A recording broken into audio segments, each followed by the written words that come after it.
My name is Rita Kranides, and I'm originally from Greece. People assume I'm Hispanic, but I'm originally from Greece. I grew up Hispanic in New York City because people thought I was. So I direct the Global Humanities Institute, which is a 3-campus program, and this is our 6th year.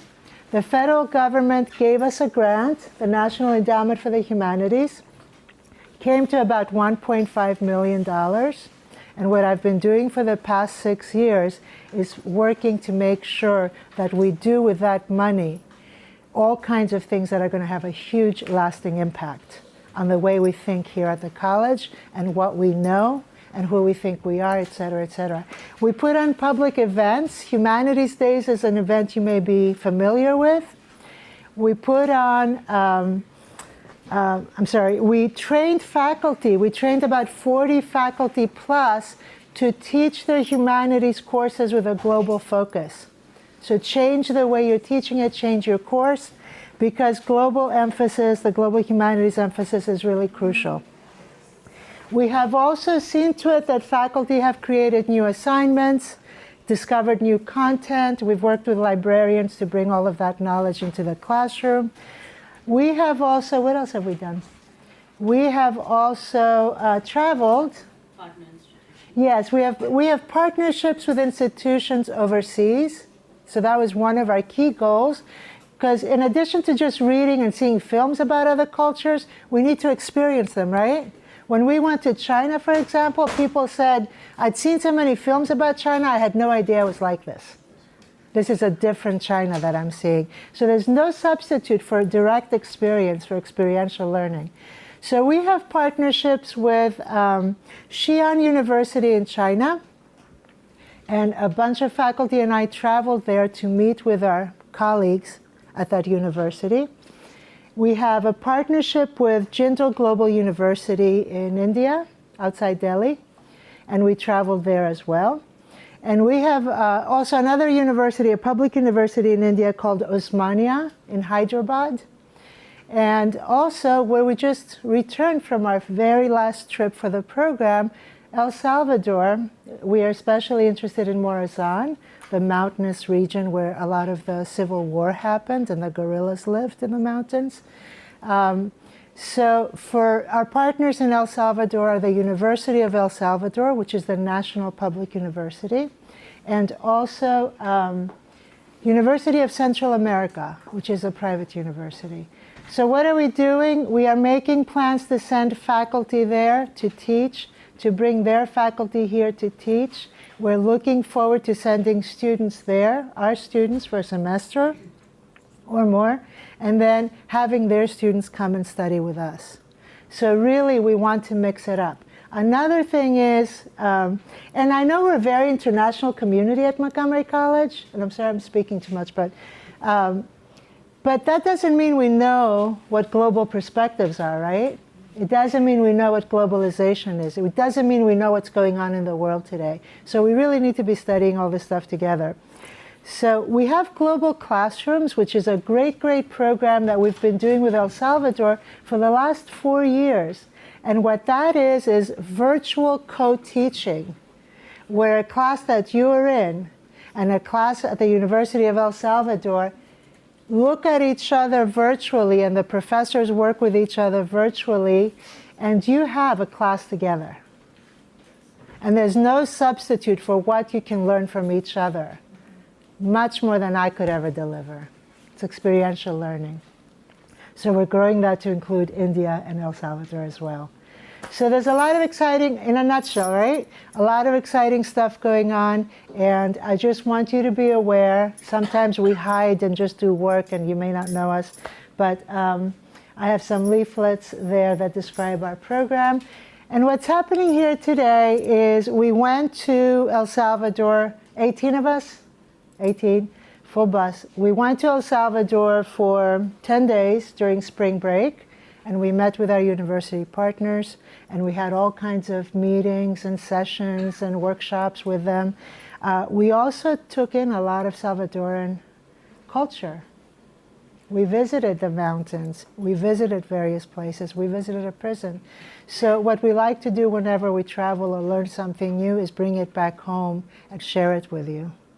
And I hope that, I wanted to bring up there's a LibGuide that a librarian created for us, and I will fish it out and give it to everybody. It's Teaching El Salvador is what it's called. And it's got films and articles and books and things like that that are going to be very useful to you. So I'll share that a little bit later on. Today, some of the travelers are sharing with you what their experience was and what they're going to do with it in the classroom. They also each did a lot of personal research that was personally interesting to them. So we've been thinking about teaching and growing ourselves and learning as much as we can. So we have with us today, so they'll just talk very briefly, 2 or 3 minutes, about what they have to share with you and to show you. And then we'll just, everybody will do that. We'll take some questions and answers, and then we'll just open it up where you can talk to people yourselves. You're not going to be sitting for a long time. Okay, so this is Professor Usha Venkatesh, and she is the chairperson of the ELAP program, the ESL program here at the Rockville campus. Are you just Rockville or? Yes. Yes. Good morning, everybody. Thank you for being here. Our experiences were so rich that we are going to be unpacking that for a long time to come. Every experience that we have subsequently will relate to something or someone that we interacted with back in El Salvador and how that relates to. And I think that is really the sense of globalization, to for us see not just what somebody else 10,000 miles away is experiencing. That in itself, I'm not putting that down. That in itself is a rich experience. But to also see how knowing that and understanding that changes us sitting here in our own environments, and how every bit of knowledge that we get about people around the globe should change and should affect who we are and how we see the world. It adds that one more little piece to that kaleidoscope through which we see the world. It changes the pattern, it changes that rhythm in that little way. And hopefully we will be able to share today a little bit of that with you.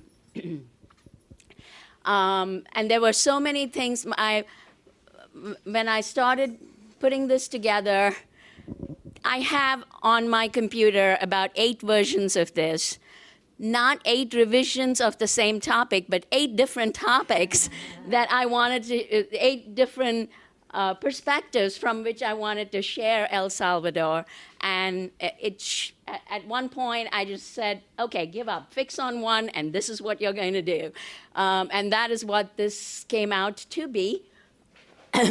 To be in El Salvador was to witness a nation struggling to return humanity to itself. After years of a very dehumanizing civil war.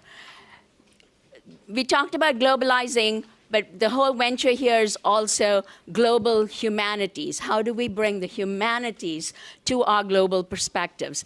And we know that any oppressive system, be it colonization, imperialism, or war, any oppressive system leads to violence, is born from violence, and destroys or dehumanizes the society.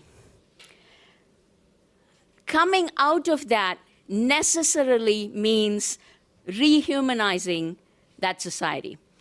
To take the concept that you oppress, when you oppress a community or a people, they are in some way dehumanized. They are not fully human to you. And the process of oppression dehumanizes both oppressor and the oppressed. And, coming out of that, liberalizing from that, gaining liberty, necessarily has to rehumanize. El Salvador went through a whole process of liberation. The liberation theology, the guerrilla warfare that we have all heard a lot about in the news in the 80s, massacres, US intervention, brokered peace and reconciliation, leading to the El Salvador today. There's a whole history behind each of these, no time to talk about every one of those, but you take a course with El Salvador in it, that's what you will be getting. I am looking at El Salvador through the lens of the pedagogy of the oppressed, which fundamentally looks at liberation not as a gift that the oppressor can give you, not as purely a self-attainment that the oppressed can get, but a mutual negotiated space in which the oppressed has to live with the oppressor beyond liberation. And that is the most difficult thing. You can get liberation, but you still have to continue to live with those that oppressed you. And if that negotiation does not happen, struggles continue and liberation doesn't fully get realized. What did El Salvador lose in the process of oppression? Through colonization, imperialism, and civil war, they lost indigenous culture. They lost indigenous language, peace, and hope. El Salvador found, or still finding, post-Civil War reconciliation. There has to be political reform, integrating the two factions that fought on opposite sides of the war. They are all still El Salvadorans. They're all still living together, side by side with your neighbors. Liberation doesn't suddenly change and make you all one happy family. That is a long process, and it is a process of work, hard fought for peace. And they're also dealing with a lot of US policies, hence our interventions there as well, including deportation, initially mass immigrations, and currently deportations. So what is the challenge for El Salvadorans?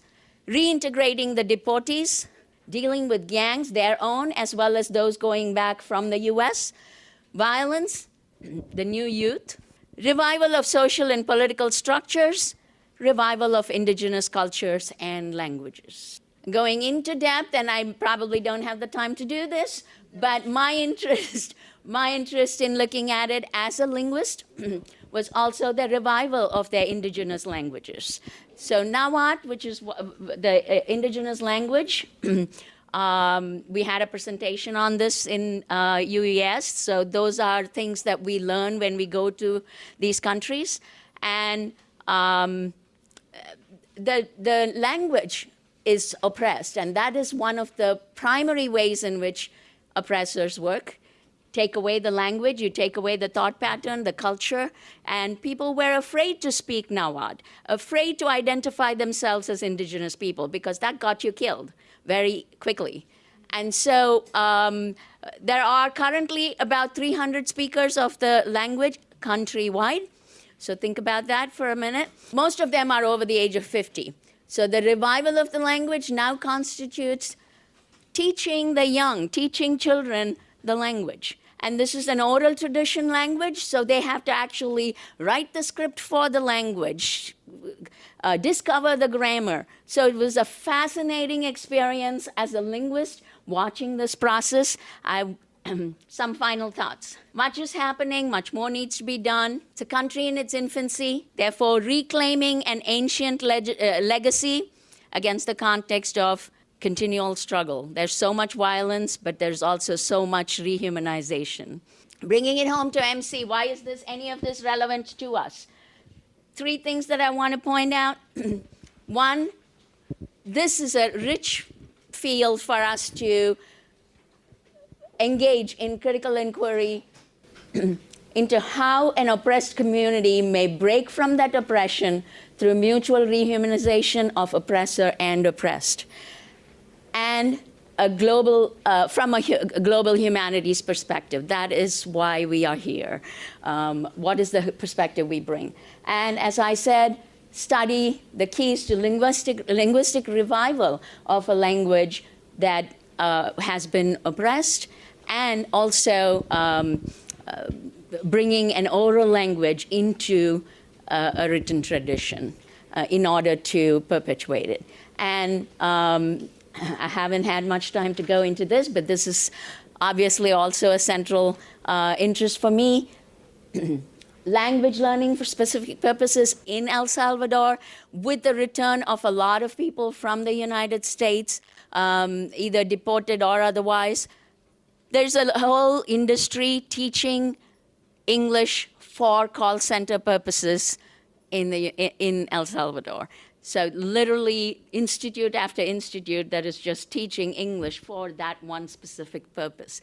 Very interesting pedagogy, and a lot of things there to explore as well. So sorry I took a lot of time out of other people's presentations, but there's just so much that was happening with that. Thank you. When you think of El Salvador, and when my students think of, when I say I'm going to El Salvador, we've already touched on this, but what do you really think? What do you really think? What do you think? What? Vacation. Oh, that's nice. That's nice. Like the tropics, right? It's beautiful. It is. It's a paradise. But what else? What do we hear in the news? In fact, I brought some news from El Salvador right over there. You know, I looked at the news every day, and we didn't really touch on this as a group, but every day there was something about gang violence. And let's be real, we didn't talk about this, but there were pictures of people that we traveled with, 2 guards that were police officers with AR rifles, with ARs, assault rifles, I guess. So that's just a daily, these people live with that. Every day they live with, on their way to school with gangs kind of being involved with the little sellers of people that sell postres, outside, or pan dulces outside the gates of their school. It's something they deal with, and it's something that I guess in terms of the globalist perspective that we are part and parcel of, that the United States has, through civil war and through, the refugees and immigration, how we've dealt with it, that has been a part of it. So but they are living with this, I think, a certain level of anxiety all the time. In fact, so this is just some watercolors I did there. This was outside our cabin I did for Usha, and this is for Alex. I went surfing for a day, and when I went surfing, I was with the taxi driver, and I was like, blah, blah, blah, talking. He's like, you can't talk about this around here. He's like, because you don't know who's listening. They're not, everybody's in tats, I'm just saying that there is an underlying level of anxiety, yet these people are creative, they're organizers, the students organized from they're the ones, the movers. Remember Allison showed you these students in kind of the country, in like the jungle area, how in Morazán, they're the ones that are putting together health initiatives that have pushed for secondary education. Maybe that says something about the trauma that the past generations are going through, that it's the youth that are like pushing forward, more than I've ever seen. So I was really impressed with that.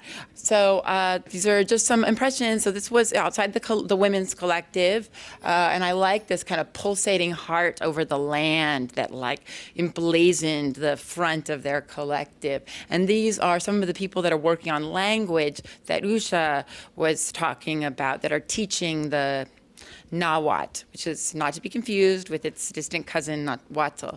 And then here is the same band, and they're drumline, like Brazilian drum lines?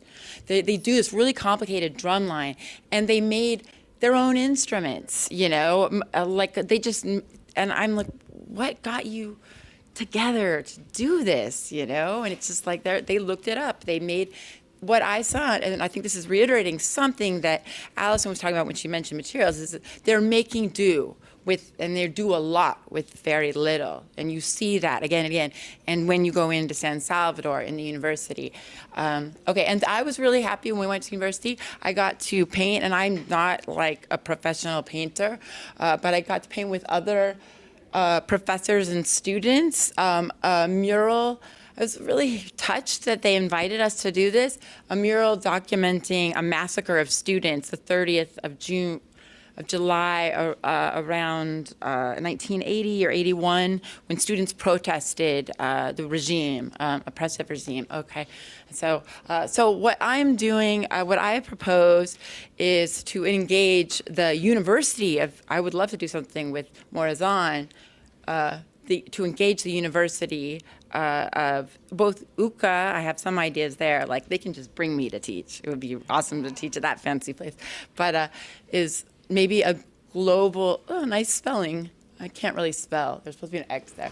Global classroom, like have a video exchange. And I thought we would each share readings, both in El Salvador and then my art history or art appreciation students, depending on what matches up. Like readings about like philosophy of art or what we feel the purpose of art is. Because I was hearing their philosophy professor and he's like, art should be revolutionary, you know? And I was like, I would love that idea to be posed with what Americans think of art or the purpose. I mean, he had a real, like, you know, strong subjective opinion, and I think it could be reverberated around the walls of the University of El Salvador. There's a revolutionary purpose to their art.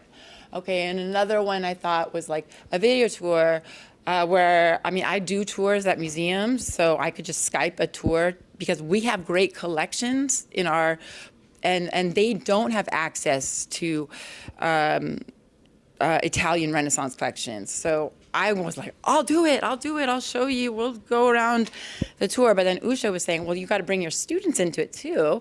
So, and that was a really good point. So I was thinking like my students and I could work on some of the best artworks and we could Skype to them and they could Skype back to us what their artworks in their local museum. Their professor maybe give us a lecture on Central American, because remember, we don't know much about the middle. And also the professors there want to exchange with art practice professors on how they actually teach art here. They want to have an art show here. Like they've done it in the past in Tacoma, I believe, where they sent their stuff here and we showed it. So that's one idea. So here was the idea of exchanging about ideas, about aesthetics, like reading texts, and then having these kind of global classrooms where we could exchange, you know, something meaty, you know, and so my students would be exposed to other cultural definitions and uses of art. And then I made a relationship with the people at their local museum, which is very impressive, but again, they do a lot with very little. It looks very fancy. There's a fancy restaurant, but they don't have money to collect their own art. Everything is donation. So, and then, you know, I work here part-time. So I was thinking we would do, they said they would support a video exchange. And I think we're almost done. This is some of their work that I really love, you know, obviously touching on various aspects of their cultural history and feminist history. And then ours, you know, touching on Civil War, American environmental history, and then this is a Korean American talking about the immigrants' experience and understanding of the United States. And then also on I was going to do a graffiti tour, and then versus their mural tour, kind of like you show like a battle. You know, he says ours. So theirs is very, is definitely has a point and a purpose, and you know, these are different. It depends. I didn't show any tags, like just which is graffiti. These are more like, you know, what we have in DC, what's represented by street art. So I thought we could have an exchange.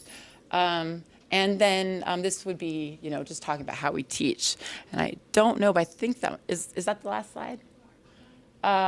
Oh, and this is just me giving tours, and I was thinking I could do that for them. And, and I was offering them to pick something. I told them to go through our museums and pick, stuff that you want to talk about. And we can go there and we can develop lectures for your class. Like my class can work on lectures or class from any of these topics. Because they don't have access to that. And a lot of people in our own country don't have access to such great collections. So why not utilize them and share them? I think that's it. Okay, so I hope. So I have stuff. Thanks. I have. Thanks for staying. I also have. So I have a newspaper, but I also have. I've gotten books. I got poetry from the philosophy professor.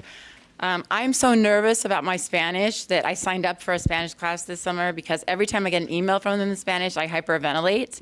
So we'll see how it goes. And then here's some books on the art of El Salvador that to share with you. Okay. Whew. All right. Thanks. What is this? You might have seen enough pictures so far to know. It's a wall. It happens to be a wall at the University of El Salvador. It's a mural. There are the trees below and the mortar, the trees above and the mortar below. This wall depicts a massacre of 5 students at El Salvador, at the University of El Salvador. You can see them holding their bleeding hearts behind their heads. The massacre occurred in 1985. And since the end of the Civil War of El Salvador in 1982, murals like this and more have been used to define, interpret, and debate El Salvador's historical memory. So I'm going to talk about just a little corner of my trip and my research in El Salvador, and then I'll end with some ideas of how I would like my students and to share ideas about historical memory. You may have heard from one of the other speakers, but perhaps you didn't, about the Civil War in El Salvador.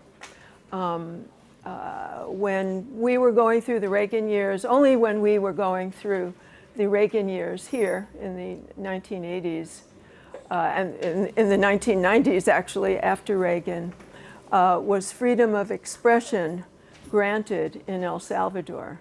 And only at that time did popular art and public art blossom to depict the history of El Salvador. There was it was central for me to understand the history of El Salvador in order to understand all of the art that's everywhere on its walls. There was a military government in the 20th century, very suppressive. The government unleashed death squads that massacred tens of thousands of people in a single event. Of course, they suppressed freedom of expression. They held on to, through theft and their own wealth, the only cash crop at the time in El Salvador, which was their coffee, stole lands from the peasants. There were uprisings, but it was with the 1980 assassination of a Roman Catholic archbishop named Oscar Romero in El Salvador, who was a liberation theologian like the current pope, believed in working with the poor. And as a result of Archbishop Romero's assassination, an extremely brutal civil war broke out of scorched earth proportions, in which biblical, in that cities were just all of the land, all of the livestock, all of the children, and all of the adults were killed with few witnesses. In 1992, there wasn't a winner to the Civil War. There was a truce. So the right and democracy was declared, and along with it, freedom of expression. For the first time, the citizens were able to, their freedom of expression was protected like ours is. Elections voted in a right-wing government, which was a sort of continuation of the military rule. But as I said, it's better, different, because it was a democracy. So in 1992, at the end, the truce ended the war. A year later, the UN Truth Commission produced a human rights violation report, which documented these massacres and such that had occurred in El Salvador. 1 week later, after this report, after this UN Truth Commission report, amnesty laws, which we think of as great things, but in this case they weren't, amnesty laws were passed which prohibited any investigation or prosecution of war crimes. As a result, the memory of what happened in the war, and before then with uprisings and in the oppressive government that preceded it, was buried. Textbooks were not allowed to talk about the war. These cities that I mentioned that were destroyed were not allowed to be mentioned. In fact, it was only until 1996, much more recently, that this was allowed. That textbooks were allowed to discuss this history. Okay, so sorry to be reading from my notes. Any questions about that so far? Yeah. Probably have 5 minutes, okay. Okay. So a leftist campaign against forgetting was launched, which was the driving force behind the post-war mural painting, which described what happened in the war and more.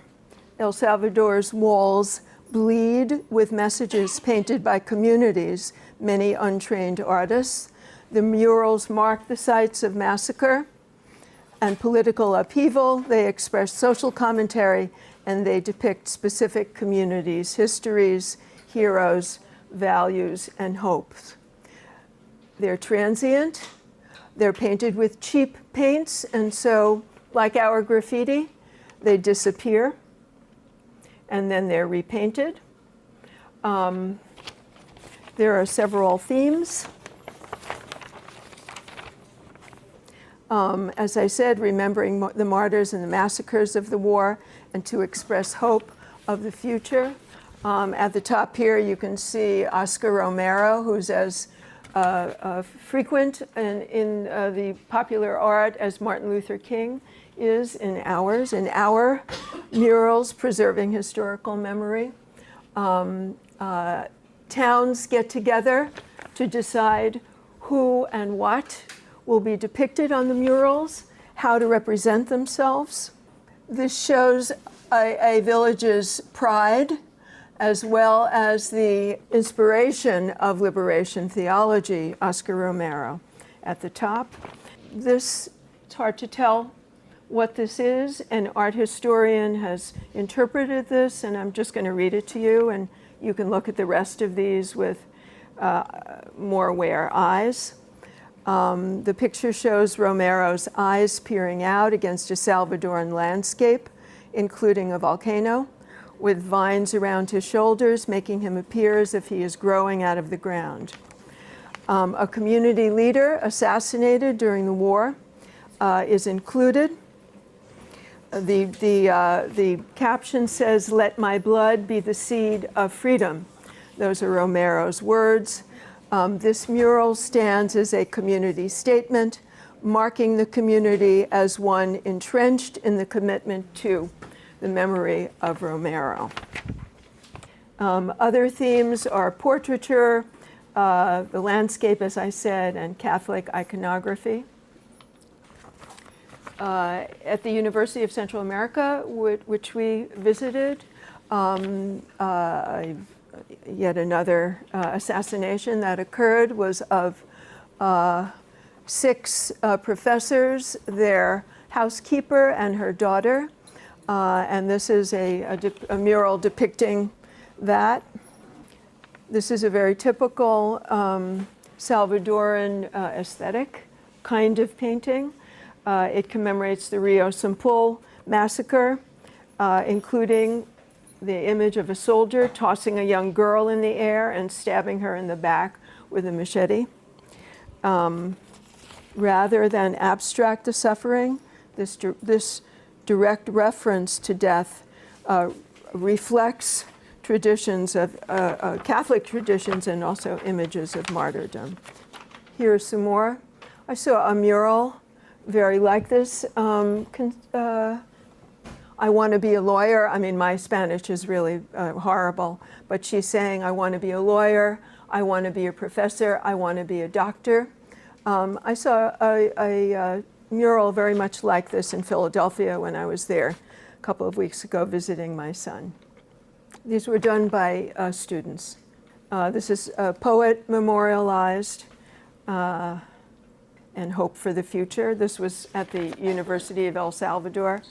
Very critical, as you can see, of the United States. Darth Vader holding an Apple icon, and very negative America imagery about the U.S.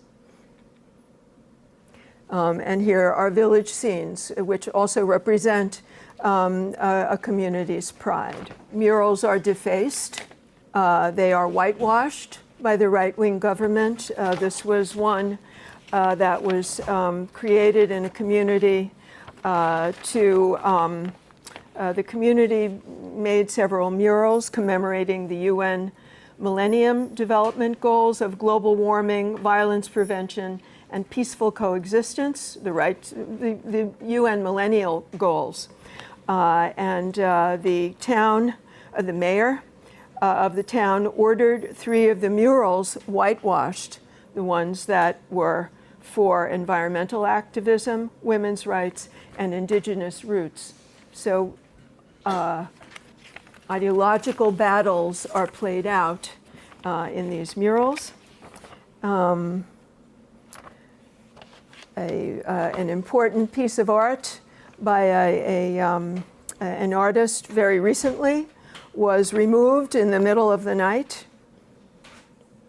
A sheet was put over it. This is the main cathedral in San Salvador. There it is, gone.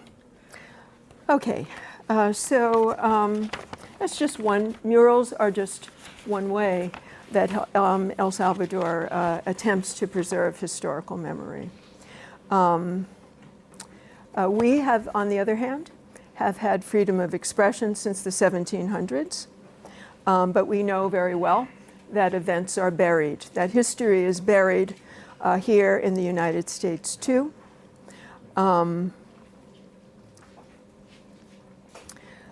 How does your family preserve historical memory? How does your community preserve historical memory? I hope to bring this question to my classes next semester, and I ask you, if given the chance in a mural or other work of art, what memories would you preserve? What should we preserve? What and how should Montgomery College remember and debate on its walls?